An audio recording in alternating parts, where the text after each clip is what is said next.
Welcome to Scandal Water, where the tea is hot and the conversation lively. Your hosts, Candy And Ashley, will discuss a peculiar story somehow related to the entertainment industry. This podcast might not change the world, but it just might satisfy your thirst for an intriguing tale. Oh, it's that time of day.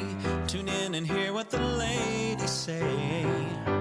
It's time to bend your ear when the silver screen appears. Stories about the stage and screen and everything in between. So come on and join the fun. The curtain opens in 3, 2, 1. Hello, Ashley. hello. You know, here we are in the midst of an entire month focused on disaster movies. And I'm going to throw an interesting question at you. Oh, I love it. How would you define disaster movie? Okay. Ooh. Well, one thing we didn't mention in the Twister series, the two that we talked about at the top of the month, is the way they define an EF5 tornado is by the damage it leaves. So perhaps I would say a disaster movie is defined by the damage Interesting. that it leaves. Like, is that what you mean? Well, honestly, it's such an interesting question because I hadn't really thought about it till I saw it in an article. And it was actually a Time magazine article where they said, what's a the disaster? definition? You know, and I was like, how would I define that? I found their definition interesting, so I'm going to read this quote from that article. For such an essential part of blockbuster cinema, the definition of a disaster movie can be surprisingly hard to pin down. For the purposes of this list, 2 essential factors make for a disaster movie. First, there has to be an emphasis on widespread special effects driven destruction. Okay. That would kind of go with what you said. Yeah. Second, the disaster has to be an act of nature or an accident rather than a knowingly malicious force. Yeah, I'd agree with that because that if it's a knowingly malicious force, now you're like, this is serial killer territory. Like, Right. Or just action maybe. And Yeah. they go Oh, on yeah, to yeah. clarify. Yeah. Weather phenomena, freak occurrences, and industrial mishaps can be disasters, whereas something like Independence Day's alien invasion, despite having plenty of destruction, is an attack rather than a disaster. Agreed. The same goes for Die Hard's terrorist takeover. That's a Christmas movie. Yeah. So I just thought you would catch that. still don't see it. But anyway, in disaster movies, the protagonists aren't attempting to defeat the disaster. At best, Right. they're trying to stop it or mitigate how bad it will be. Or just survive it. That's the last sentence. In many instances, they're simply trying to survive it. I thought that was really good to make me think is. about the definition of a disaster movie, and it ties directly into Yeah. what we're going to be talking about today. Yeah, because when you and I were trying to come up with our list of what we were going to cover, we had to kind of talk through that and go, well, wait a minute, is that an action movie or is that a disaster movie? What do we think this is? Absolutely. And it made me think about the fact that a lot of times I think my mind, when I hear disaster movie, will go towards fictional stories. But we can have disaster movies that are based on truth, on actual Which incidents. is really sad. Yes, which is sad, but also fascinating. Yeah. And that is actually what we are moving into right now. Our topic for today is the 2019 HBO 5-part miniseries Chernobyl. Oh my goodness. We've both seen this. Yes. You liked it when you first saw it? Is I that did. correct? Yes. My brother has been trying to get me to watch this for years and I just didn't have the time, but I finally was able to watch it a couple of years ago and then rewatched it recently. It's so sad and heartbreaking, but very, very good and very well compelling. acted. Absolutely, absolutely. And in fact, it had such strong response. Just to give you a tiny bit of background about that, this miniseries, which is often called by the term limited series now, is highly rated. I looked it up on IMDb just last week. It has a rating of 9.3 out of 10 with 944,000 votes. And on Rotten Tomatoes, it has a 95% critic score and 97% from viewers. That's just about perfect. Yeah. At the time it came out, it broke some records. According to several sources I saw, one being a Forbes article published back in 2019 when the series came out, it was big. In fact, they said it was, at that time, the highest fan-scored TV show in history on IMDb. And they also pointed out that HBO said at that time it broke their records for drawing 52% of its audience from HBO Go, HBO Now, and other add-on services, which was something that was kind of new for them at that time. Okay. It broke their previous record of 46%, which was Game of Thrones, and it was their first series to pass the 50% mark for HBO in that category. So it was something big. it did really well for HBO. It did really well with fans just in general. It went on to win 10 Primetime Emmy Awards, along with a slew of other awards and tons of nominations. It just swept, a lot of the awards. And even now, 6 years after its release, just last week, I Googled best TV miniseries of all time,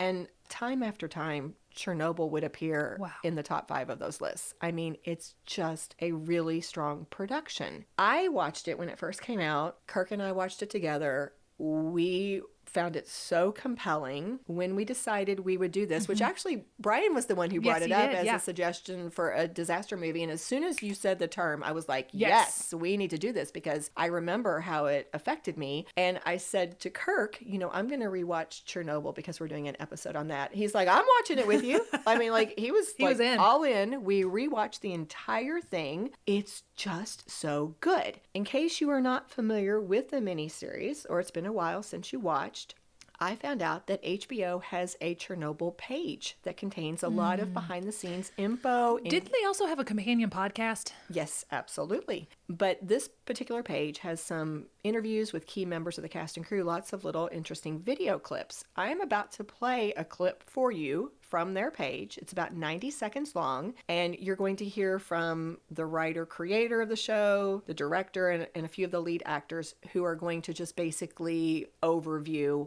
this miniseries. Okay. Chernobyl was a nuclear power plant in Soviet Ukraine. On April 26, 1986, they were running a safety test that went horribly wrong, and the nuclear reactor exploded. I'm pleased to report that the situation in Chernobyl is stable. In terms of radiation, I'm told it's the equivalent of a chest x-ray. What baffled me was how little I knew about what actually happened and the magnitude of the whole thing. Chernobyl was a nuclear accident that was unprecedented. They have to figure out how to stop the nuclear fuel from melting down into the water and poisoning the continent of Europe. I don't understand. This isn't a fire. The heat will instantly vaporize the water. How do we put it out? There was no way to safely solve this problem.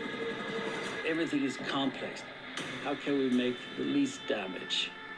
You see this cataclysmic event unfolding in so many different directions.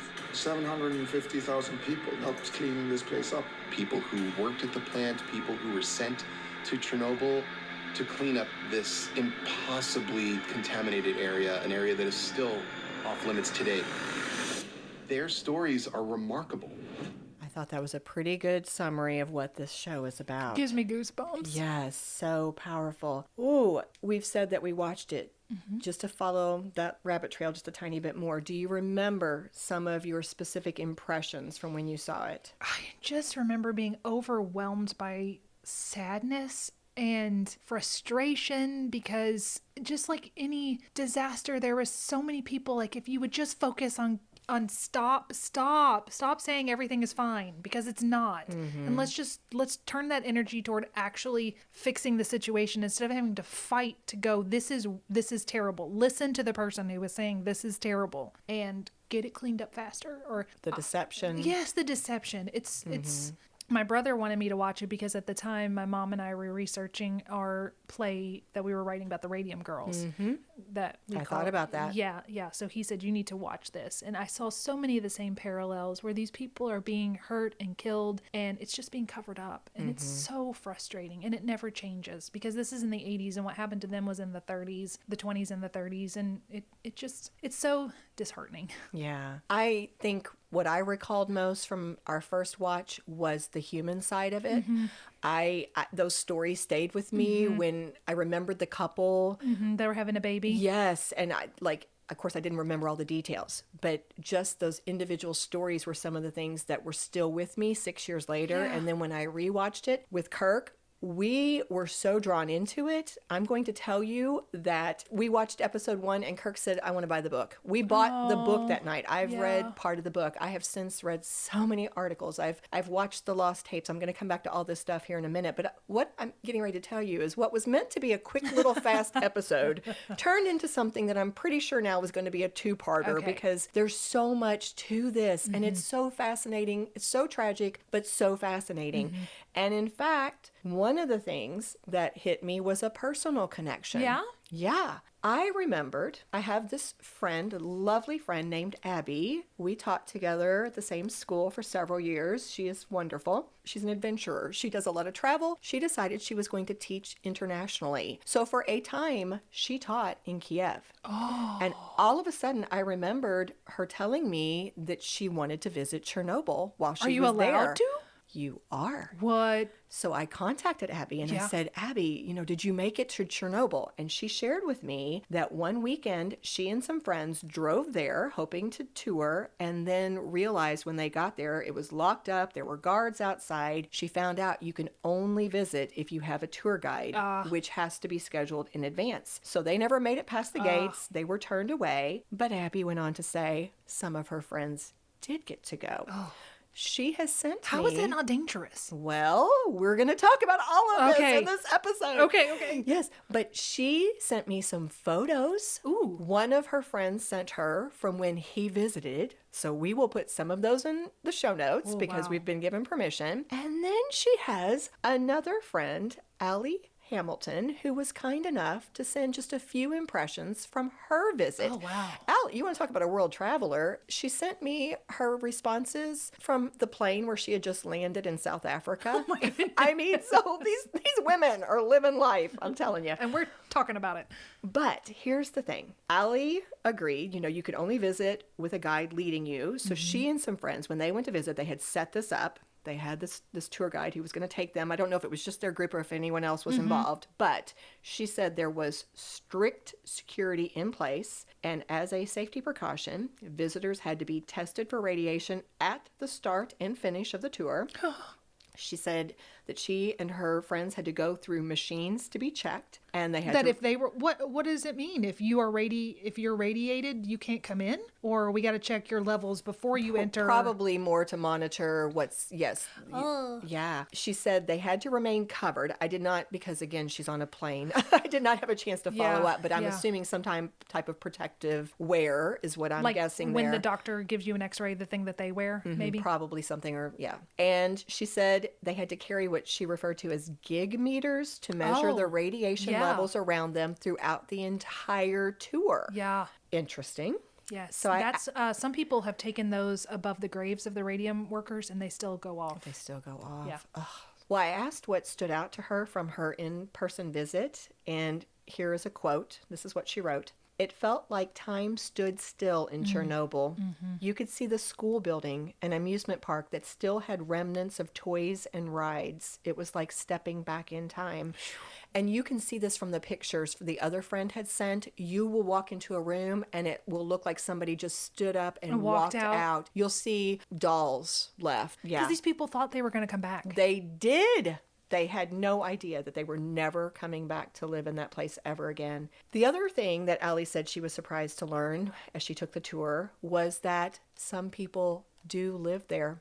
How? This is something we're going to get to because I found this out. There was so much that was shocking to me as I was doing this research. But some of the workers who work there in that city, whether doing tour guides or there are some nuclear power plants and different things that I think are still going on, but they will rotate. They'll work 2 weeks on, 2 weeks off. I saw that some of them will just go into an abandoned home and just stay there because there are so many abandoned homes, obviously, that are just sitting there. She also shared that there are some babushkas, which is apparently a term used to refer to the elderly residents who live there because when they were told to leave after the disaster, they didn't have anywhere else to go, and so they just came back. They just stayed, and so apparently some people have just been living there this whole time. How do they not have cancer? They may. I'm going to tell you that is actually one of the most shocking things that I discovered, because here's the thing. Here was my first little aha moment in this conversation with Abby, which occurred before I had really started to do any of my deep research. As she was telling me about her friends who'd visited, she mentioned there was this gentleman in a high position at the school where she had been teaching who was actually a first responder during the Chernobyl disaster. She said he was a local hero. He was a highly respected man. She'd never had an opportunity to ask him about his experience, but she just mentioned this to me. And I remember right there in that moment, that conversation with Abby, I'm like, how's he still alive? Yeah. What I have discovered is a lot of people involved in the disaster did live really a long time. We're going to go through all that. Okay. They may have had medical issues. They may have dealt with cancers.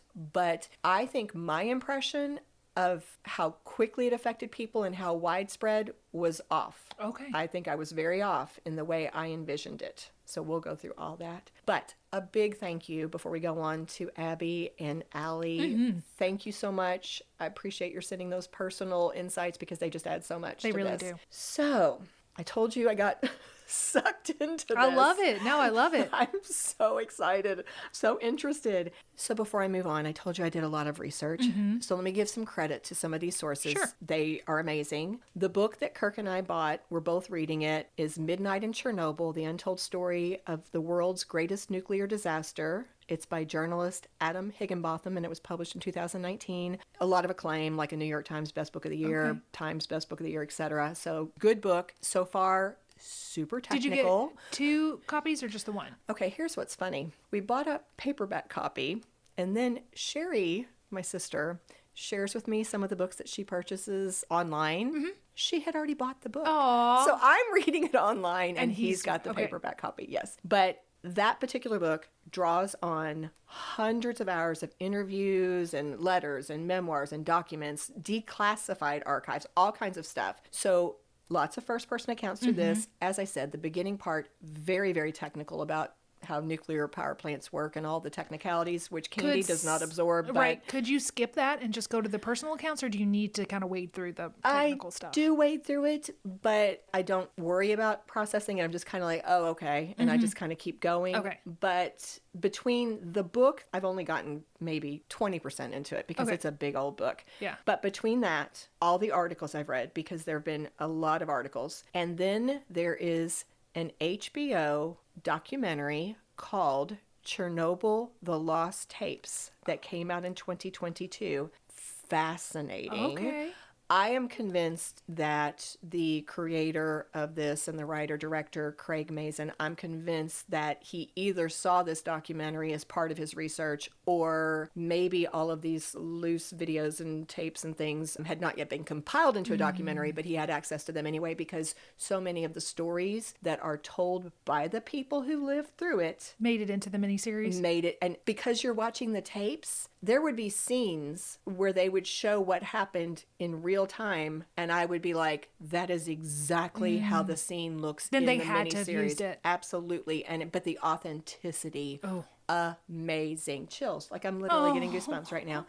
So those would be a few of the sources I would recommend. I'm going to mention some of the articles that stood out to me as we go along, but fascinating. How did it come to be? Craig Mazin, again, the creator and the writer of this series, also actually served as the executive producer. So his background, interestingly, was actually focused very heavily on comedies prior to this. Really? You probably know him from Identity Thief, which I think is a Melissa McCarthy and movie. Jason Bateman. Yes. Scary Movie 3, a couple of the Hangover sequels, lots of funny things. But in an interview for Men's Health, he said that he read something about the Chernobyl disaster, was fascinated, and got drawn right into it. He started researching in 2014. He worked for a full year before he even started pitching his idea to people. And of course, he found some interest. In a different interview with an editor from Variety, by the way, I should just go ahead and say this. You're going to hear 2019 so much because at the time this miniseries came out, it was so popular, so well received. They did a lot of interviews.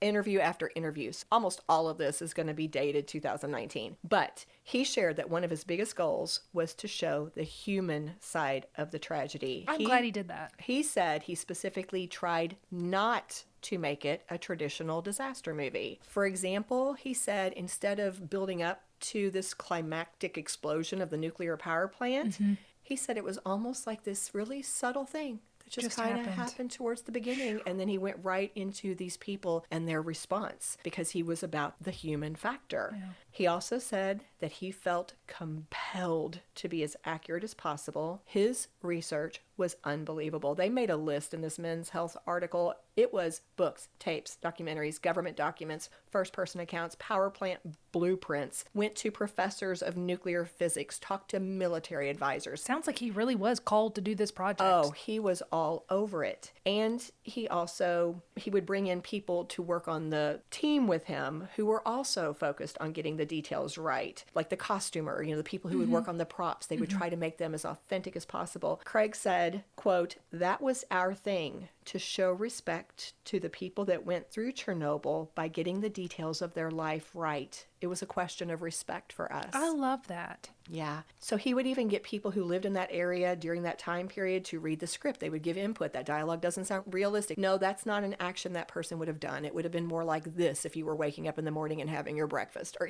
whatever. So he really went for authenticity. But despite all of this and his determination to get it right, there were a couple of things that affected their ability to be accurate. One of them was the challenge of, quote, these are Craig's words, conflicting accounts. Yeah. Because time and time again, he would see different versions. People had different perspectives. People remembered things differently. That, of course, affected the storytelling. And then timing was another big issue. He said, quote, "When you are taking an event that has unfolded over 2 years and compressing it into 5 hours, you are going to make some changes. Yeah. But our rule was always this: if we're going to make a change, it has to be for that reason, to be able to narratively convey this at all, but never enhance the drama." Good. Yeah. Because I think that also, when he focused on the people, if he had focused on this big flashy disaster, it would have taken away from the people.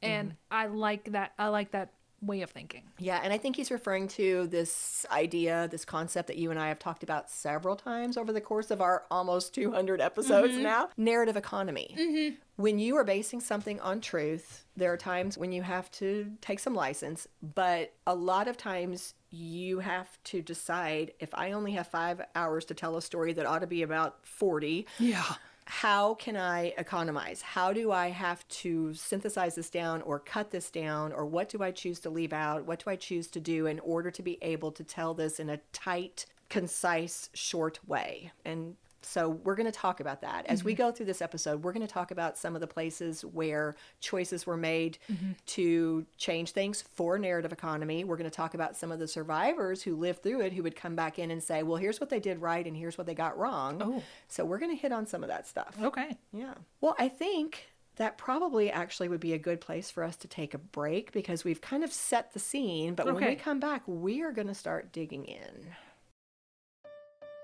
We love our sponsors. They help make our podcast possible, but we also know that some of you prefer to enjoy your tea without any interruptions. Well, if that's the case, you'll be excited to learn that you can now listen to Scandal Water free of sponsor ads on Apple Podcasts for only $4.99 a month. Or $49.99 a year. The best part? By subscribing, you'll also receive access to our exclusive bonus content. To sign up, just go to Apple Podcasts and search for Scandal Water Podcast, and you'll see the link. Thanks for helping us keep the tea brewing. Cheers!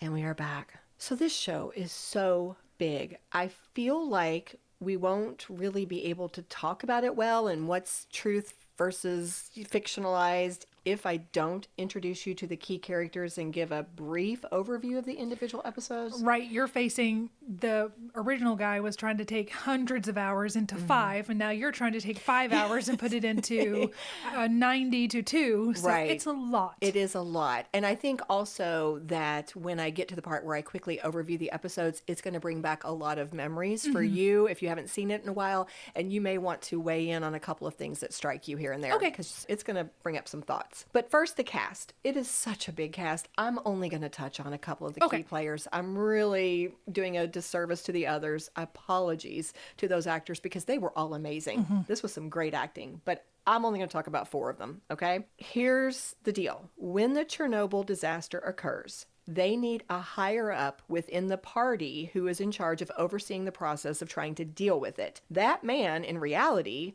was a Council of Ministers deputy chairman named Boris Sherbina, and in the movie, in the miniseries, he is played by Stellan Skarsgård. So Stellan Skarsgård is the one who will play kind of the boss guy who's overseeing the project. All right. Now, what a project to be dumped in your lap. Yeah.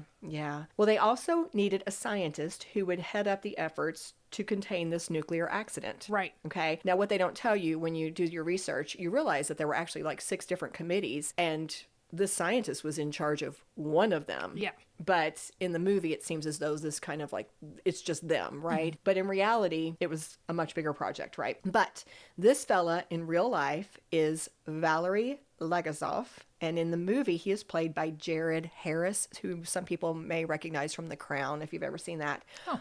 But he is basically portrayed to be the main hero of this miniseries. Yes. Okay. Then there is a female nuclear physicist named Ulana Krymiak, who is played by Emily Watson. Very well. Oh, yeah. And in the miniseries, she shows up when she realizes that they might actually be headed for a second and even more deadly explosion, which could ultimately lead to poisoning the groundwater, this whole terrible situation. And then after she brings this to their attention, she ends up staying to help them out, to investigate the true causes behind the incident. And as somebody pointed out somewhere in one of those sources, she's also something of a conscience for the scientist Valerie, because whenever he's debating what to do or he's starting to kind of pull back, she's the one who will nudge him and push him to do the right thing. Right, to do the right thing, exactly. But let's pause for a second before I go to the next character, because here's the thing about this Emily Watson character, this nuclear physicist named Ulana.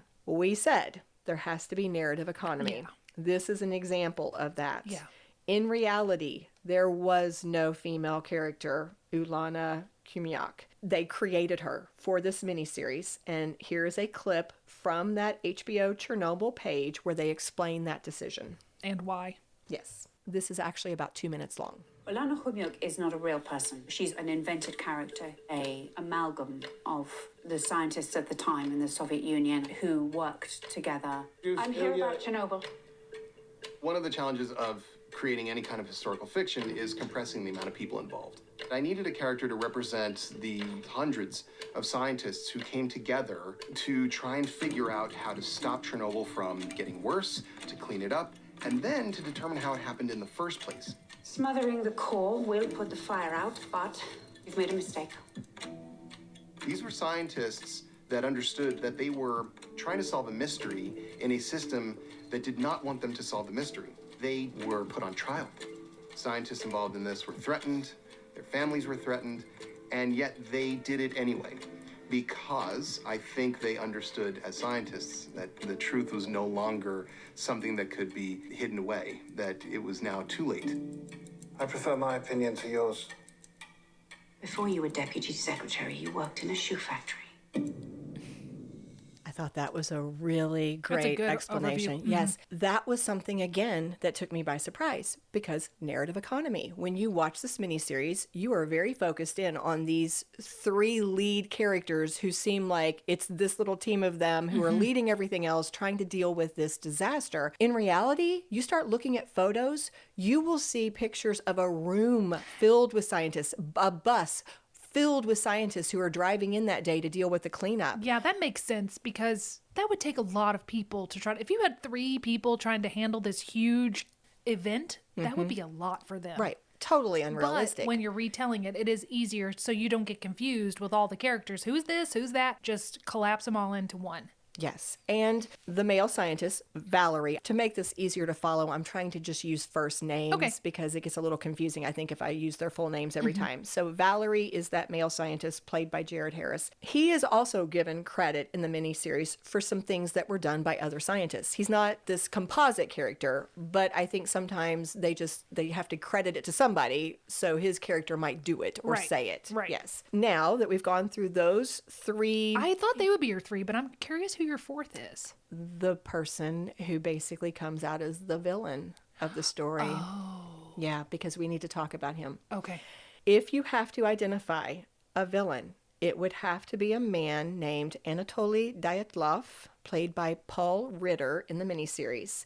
In real life, Anatoly was the deputy chief engineer who, in the miniseries, we see him. He's the one in that control room of the nuclear reactor 4 the night that things go awry. And the way it's portrayed, he's the one who says, go ahead and do this. We're running the test. No, go ahead, he's the one do with the that, do mustache, that. right? Yes. Yeah. We'll come back to his level of responsibility, but that is something that is brought out and kind of debated, or at least it's an issue that comes out in the miniseries, and it comes out even more so when you read survivors' perspectives.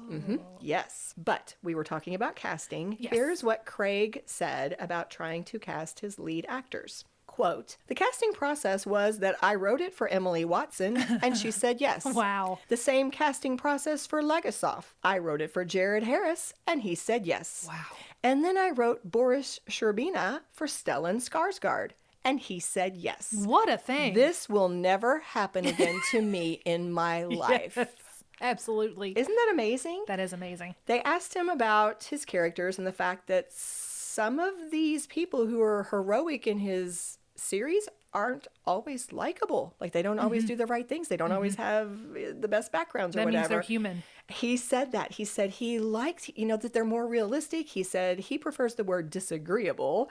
And he said he likes disagreeable. His quote was, what I did struggle with at times was the level of denial. The factual record shows people behaving in a way that is so wildly deep in denial that I struggled with how to present it. Yeah. Likability wasn't the problem. Believability was the problem. I hear it. Yep. Just as a side note, something interesting that I discovered just this morning, we talked about the fact that Craig Mazin's background was in comedy, and then he had this highly successful Chernobyl. I don't know if you've heard about this. I've seen it a lot in the news or entertainment features. People talk about a series called The Last of Us. Yes. It's I think, dystopian, zombie kind of thing. Yes, that's him. Really? So he did that one too. Yes. Oh. So in my mind, this may have been something that turned him more toward drama and disasters and, survival type things. So thought that was interesting. Well, now we're going to move into the last part that we're going to be able to cover today in part 1, which would be the episode summaries. And as we go through this, if something comes to your mind, you feel free to jump in here. But, and of course, again, I'm having to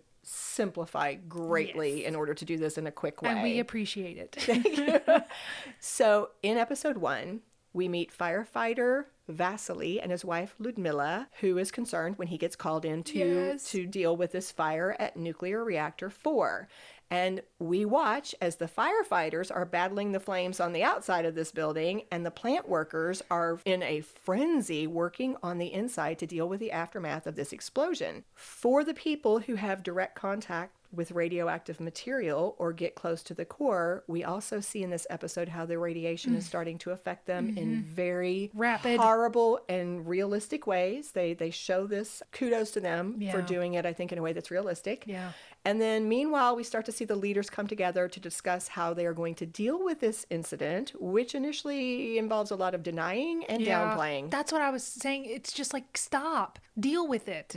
Denying is not making it go away. Yeah. They've already come in episode 1, but it's in episode 2 where we start to see our heroes, Valerie Legasov, the chemist who is brought in to the scientist to oversee the cleanup project, and of course his boss, the party leader, Boris. They are now brought in to investigate the incident, and then of course when they realize it is so much worse than they ever dreamed, now they have to deal with it. Some of the things that happen in this episode: helicopters dropping sand and boron onto the open reactor, which leads to a helicopter crash where the people inside are killed, and the strategy only makes things worse, which is where we have the female scientist enter the picture, Ulana, who comes to warn Boris and Valerie that Stop. Yes, It's that- making it worse. Right. We are in danger of a second and even more deadly explosion. They realize that they have to send 3 men into the basement to close the this valves part. and drain the water. I was so worried for them. I was on the edge. I remember just being like, oh, I couldn't breathe while they were doing this. And they ended that episode with those men down there in that water and their flashlights going out. Yes. It was such a cliffhanger. I was like, what? Start the next one, Yeah, Kirk. we have to go now. I don't care if I sleep. Yes. But before the end of the episode, this actually was a little earlier. Somewhere in this episode, we realize the Soviet Union has been denying everything. They don't want anybody to know. It is locked down. Nobody talks about this. Don't let people in and out of the area. You can see their point. Like, if this gets out, how are we going to contain the public relations nightmare? But it was in this episode that the radiation started being detected in other countries where it had made its way, and they are forced to admit they have had a nuclear incident. And this is when they finally go ahead and evacuate nearby areas. Now they do. Now they do. Now. In the meantime, we'd had all these kids playing outside, going to schools, the community just going on, just like normal. Ugh. Okay, episode 3. This is when we find out what happened with those 3 men who went into the water. Should I spoiler alert or should I It's fine with me. Okay, they are successful. Yeah. Now, they were told it was a suicide mission. Yeah. Yeah. They lived. I know. I know. I know. All right, so now Boris and Valerie bring in scores of miners who are trying Yes, to the miners. I love the miners. Also, just if you do watch it, a little bit of content warning there, Yes. but it's not. Can we say what the content is? Yes. They end up working in the nude, but it's not. I don't feel like it's gratuitous nudity. It's just like historical. I don't know if And there's it's a brief. difference, and it's brief, but it's. But just, it wasn't accurate. They didn't actually do it in the nude. Then why'd they add it? I don't know. Probably just for a little bit of Salaciousness. get people's attention, I'm Well, it guessing. sure did. But I thought it was real. yeah, they did strip down some clothing, but my understanding is they kept their underwear on. Huh. Yeah. But their point was they were trying to dig under the reactor and install a heat exchanger because they thought that the meltdown was going to happen. Ultimately, that actually didn't end up helping anything. They did all that work For nothing. all that time, and it didn't even help anything. But in the meantime, Valerie assigns the female scientist, Ulana, to try to find out what actually happened. So she starts going into the hospital to talk to people tries. who were involved. Well, got to several of them. Yeah. Yeah, she got to several of them, including men who were in the control room when it happened. We see more of what's happening to some of the people who were most closely involved. And this is where we are hearing about an emergency shutdown button, the AZ-5, that is supposed to stop an explosion or disaster when something goes awry. And these fellas tell her that when that button was pushed, it actually triggered the explosion instead of stopping it. Finally, we follow Ludmilla, who has gone to the hospital to see her dying husband. She's been warned not go to in be there. around him. We find out she's pregnant. Yeah. She's around him anyway. Okay. Episode 4. Valerie outlines a plan for trying to deal with all the radiation, which includes so many different levels of what they had to do. It was just unbelievable. In the evacuation zone, they are supposed to turn over the topsoil. It was one thing after another, but one of the most, emotionally horrific things to see was they had to get rid of all the pets. I know. I don't know that I can focus on this for a long time because it was so upsetting to watch. Yes. By the way, side note, liquidators is the term they use generically for all the people who helped with the cleanup in some way, whether it was helping dispose of pets or going into the nuclear reactor or the miners or whoever helped, they were called liquidators. Over 600,000 is the number I saw. Other sources would say it might have been 750,000. Some people had choices. Many did not. You were just ordered to go do this job or that job because this is what you had to do. That's what you had to do. But time and time again, people would credit these people who would do things willingly because they knew it was the right thing to do and they knew they were helping other people and it just had to be done and they would just do it.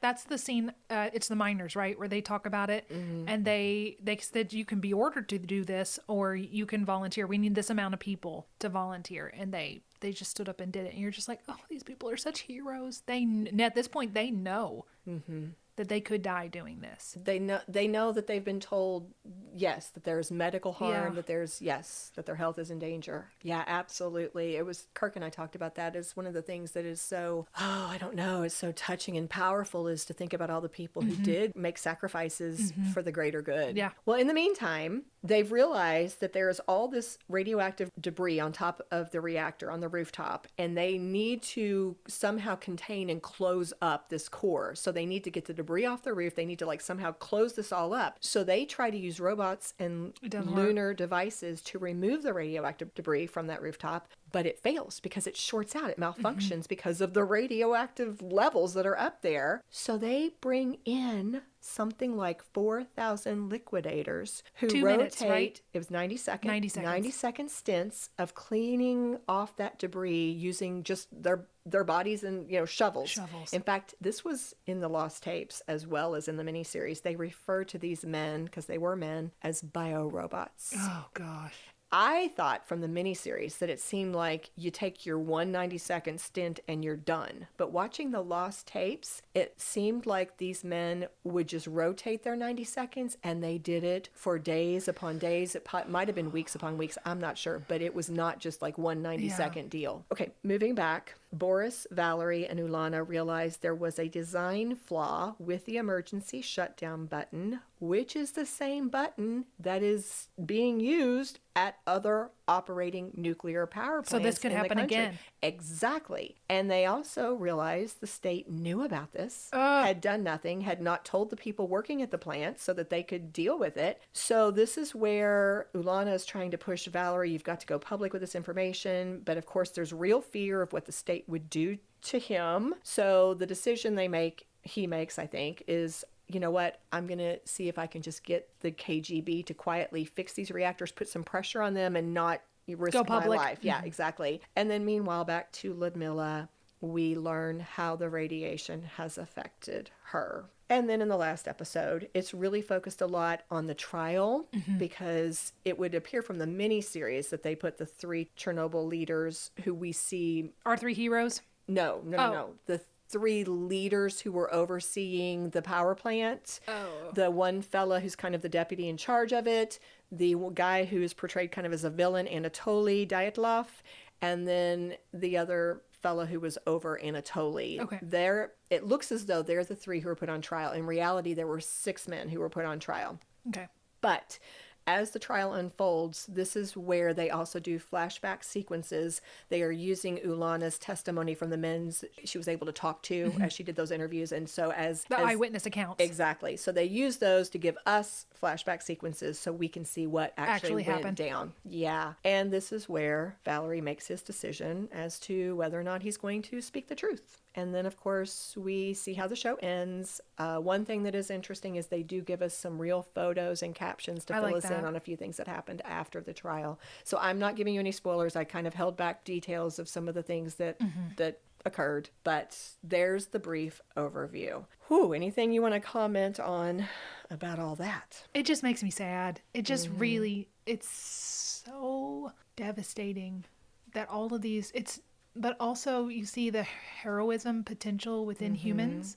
So it's like two extremes of the spectrum. You see the awfulness of people, the ones that denied it and took so long. Those are the people in power usually that were denying it. And then you see the blue collar, regular, for lack of a better term, regular folk who were willing to give their lives to protect their fellow man, which was just beautiful. They absolutely beautiful. But I'm going to follow up on that. Beautiful that they chose. What a sacrifice. But how horrible to not have a choice. Yeah. Because there were people who were just ordered or weren't even told it was dangerous, or maybe it was downplayed, like, oh, you're gonna be fine. Yeah.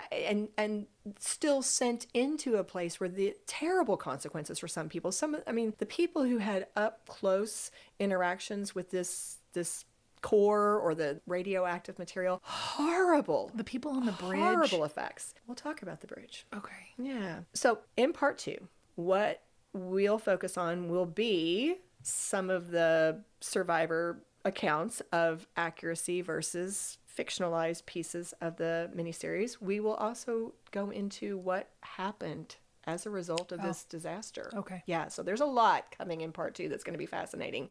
Armchair Psychologist. But in the meantime, for our armchair today, Craig Mazin said his goal was to not create a traditional disaster story. He wanted to show the human side of the tragedy. So my question for you is, how successful do you think he was in doing that? I think the ratings say how successful he was. It was phenomenal. That is one of the strengths of this, is you see not only how...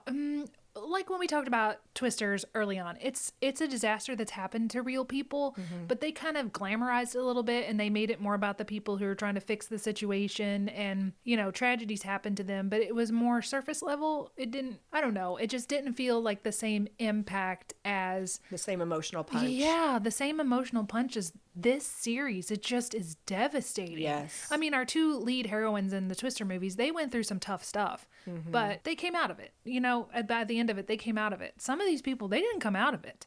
But that was real. And then knowing that this is real. Yes, that takes it to a whole new level to realize this is real and these people actually did these things, or they were really faced with this situation. The comment you made caused me to scroll in my notes. I wasn't going to actually use this. I just liked it so much that I had stuck it on my page thinking this is a really great quote. There was a critic consensus on Rotten Tomatoes that said, Chernobyl rivets with a creeping dread that never dissipates, dramatizing a national tragedy with sterling craft and an intelligent dissection of institutional rot. But when you were saying, like, I can't remember exactly how you phrased it, but it made me think about that idea of you watch this with just this dread that just absolutely overtakes you the whole time. Part of it is because it was real, you realize how close we were to having a completely different world. Because what if they hadn't fixed it?